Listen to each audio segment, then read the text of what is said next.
In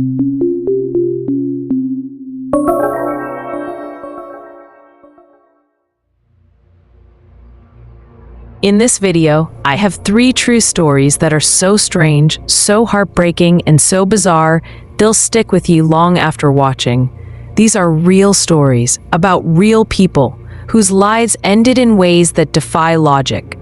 From the tragic tale of a factory worker who stepped into a routine job and never came out, and a teenager who vanished in his own neighborhood, to an elderly man lost in a place buzzing with life, these stories are quite chilling to hear. So, settle in, maybe keep the lights on, and let's unravel these mysteries together. Let's begin.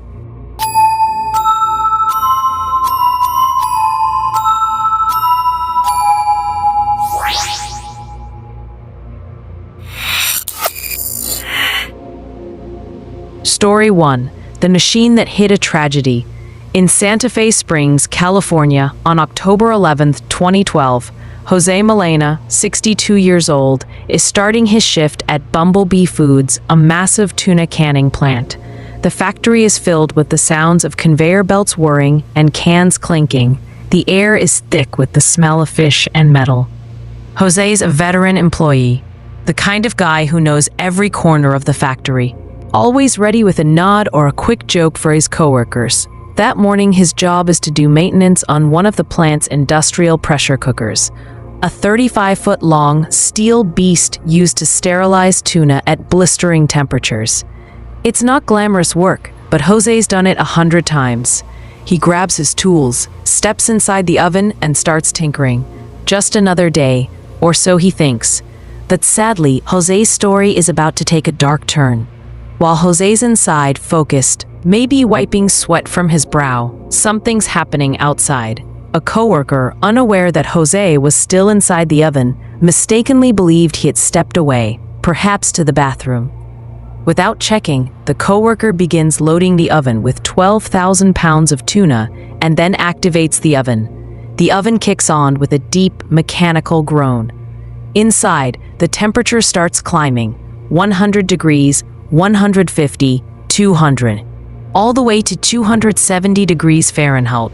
Steam hisses, the pressure builds, and the machine runs for 2 solid hours. Nobody hears anything unusual over the factory noise. Nobody knows that Jose is still inside. No one can hear his screams for help over the loud sounds of the environment. And so he's trapped in a metal coffin that's getting hotter by the second. When the cycle finishes, the oven shuts down, and workers open the door to unload the tuna. That's when they see it, something that stops them cold. I'm not going to describe what they found. It's too heartbreaking, and you can probably imagine the weight of that moment. Sadly, Jose's life had come to a horrifying end. Jose's co-workers were devastated, his family shattered. Investigations later revealed a catastrophic failure in communication and safety checks. Bumblebee Foods paid a historic $6 million settlement, including $1.5 million to Jose's family, and 2 managers faced criminal charges for violating workplace safety laws. This heartbreaking incident underscored the critical importance of workplace safety and left a lasting impact on the industry. Jose's story is a chilling reminder that even the most routine job can hide a deadly trap if the smallest detail goes wrong. Story 2. The Boy Who Vanished Across the Street. Port Clinton, Ohio, is a small town of about 6,000 people where neighbors wave from porches and kids ride bikes down the street. It's December 20th, 2019, and 14-year-old Harley Dilly is getting ready for school. Harley's your typical teenager, loves gaming, maybe argues with his mom about homework. He's got this infectious grin, the kind that lights up a room. That morning, he pulls on his red jacket, slings his backpack over his shoulder, and heads out the door, telling his mom he'll see her later. By midday, Harley's mom, Sarah, realizes something's off.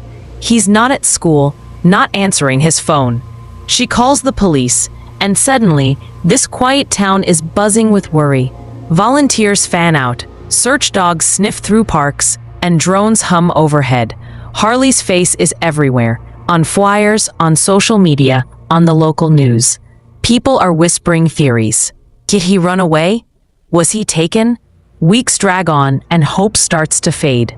Port Clinton Police Chief Robert Hickman and his department soon faced social media-fueled protests and baseless accusations of ineptness, corruption, and even complicity in Harley's supposed murder.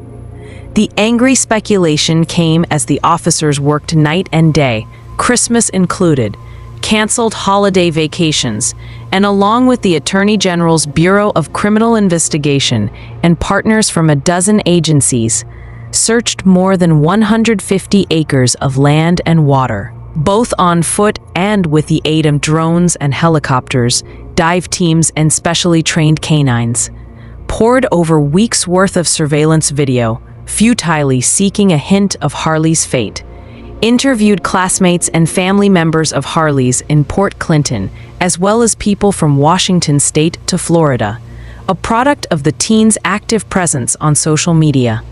None of those efforts turned up leads pointing to where Harley was, only where he was not.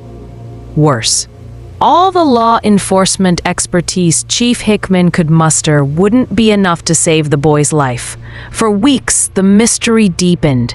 Then, on January 14, 2020, a shocking discovery was made in a vacant house just across the street from Harley's home.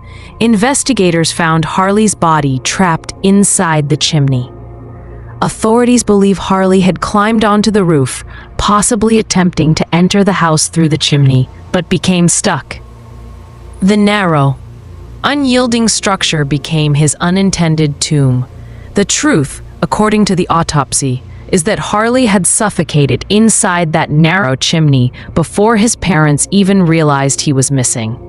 There's nothing the Port Clinton Police Department or any other law enforcement agency could have done to save him. The coroner ruled Harley's death an accident. The community was left reeling, grappling with grief and unanswered questions. How did a teenager end up in such an unthinkable situation? Harley's story serves as a haunting reminder of the unpredictable dangers that can lurk in the most ordinary places. Story 3. Lost in a Labyrinth. Our third story takes us to Melbourne, Australia, where 71-year-old Bernard Gore met a tragic end in a place meant for convenience, a shopping mall. In January 2017, Bernard and his wife were visiting his daughter and had gone to the Westfield Bondi Junction Mall. What should have been a routine outing would soon turn into a nightmare. Bernard told his family that he planned to walk to the shopping center and do a spot of shopping before meeting his wife Angela for lunch about an hour later. It was only a short 20-minute walk to the mall, but when it came time for him to meet his wife, he was nowhere to be found. Angela, who'd been married to the 71-year-old for 50 years, soon became concerned and searched the shopping center for her missing husband. She was immediately concerned when she realized that he could have wandered away and could be anywhere, whether he was lost in the large mall or had gotten lost along the way. Later that evening, she filed a missing persons report with local authorities in Australia. In their search for Mr. Gore, security officers and police only reviewed CCTV from certain Westfield pedestrian entrances and the area surrounding Woolworths, leading them to believe he never arrived.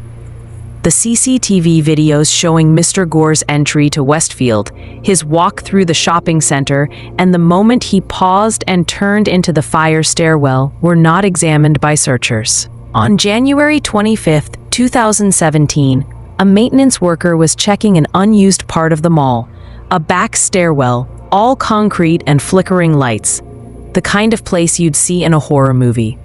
He turns a corner and freezes. There, slumped in a narrow alcove, is Bernard. He'd wandered into that stairwell, likely disoriented, and couldn't find his way out. The maze of locked doors and dead-end corridors trapped him. Experts think he survived for days, maybe even a week, before dehydration or exhaustion took him. His family was gutted, left wondering how someone could be so close, yet so impossible to find. Security footage later revealed that Bernard had entered a fire escape stairwell, likely disoriented. The stairwell, part of the mall's labyrinthine back corridors, was a maze of locked doors and dead ends. Unable to find his way out, Bernard was trapped. For 3 weeks, his family searched tirelessly, unaware that he was still within the mall's walls. The door through which Mr. Gore entered could not be opened from the inside, and while there was an exit downstairs and through a corridor, Mr. Gore had not found it. Senior Constable Agostino said in his statement that it appeared Mr. Gore was confused and trapped inside the stairwell. He said a full search of the complex needed to be undertaken and that police had relied on the word of center management regarding the CCTV instead of conducting their own inquiries. The detective told the court there was miscommunication between investigating police and center management, including about what CCTV had been canvassed.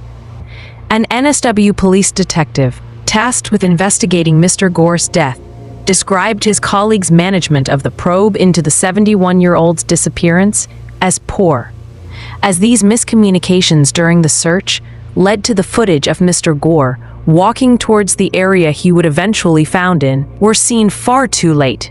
The coroner determined that Bernard likely succumbed to dehydration or exhaustion, alone and confused. His death prompted an outcry for better signage and safety measures in large public spaces. Bernard's story is a chilling reminder that even familiar places can harbor hidden dangers, especially for the vulnerable.